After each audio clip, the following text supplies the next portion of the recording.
Ese urabizi hari igihe mu mateka y'u Burayi abantu babyinaga batabishaka, bakabyina iminsi n'amezi kugeza ubwo imijyi yose yahagarikaga ibikorwa byayo kubera ubwoba.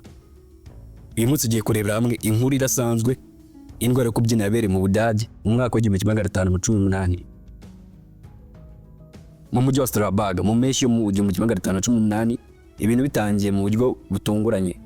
Umugore yitwa Traufe yagiye mu muhanda atangira kubyina, atari ibyo kwidagadura gusa cyangwa se akavuga ngo ngiye kwidagadura mu muhanda ngende byine, ahubwo ari ibintu birasanzwe bibaho kuri iyi si ya rurema. Nta washobora kumuhagarika ako kanya mu gihe abaga arimo kubyina. Mu minsi mike abantu barenga 30 bari bamaze kubyina batabishaka.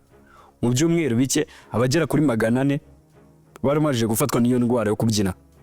Umujyi wose urumirwa, abantu bagatangira gutekereza ko ari umuvumo, abandi bakemeza ko ari uburozi. Ubushakashatsi bw'iki gihe bavuga ko byatewe n'igitutu gikomeye cy'ibibazo byari biriho icyo gihe: inzara, ubukene n'indwara zitandukanye. Ibyo byose bishobora gutera abantu gukora ibintu batamenya. Nyuma y'ukwezi umubiri w'abantu wakendereye gake gake, gahoro gahoro ibintu biratuza. Ariko amateka amaze guhamya ko dancing plague ari kimwe mu bintu biteye amatsiko byabaye ku isi. Iyi ni imwe mu nkuru zagiye zibaho zidasanzwe ku isi, ariko abantu bake nibo babizi. Ariko nawe muri aka kanya urayemenye.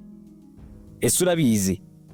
Buri munsi tugutekerereza inkuru z'amateka ahishe, ibitangaza n'ibyabayeho koko.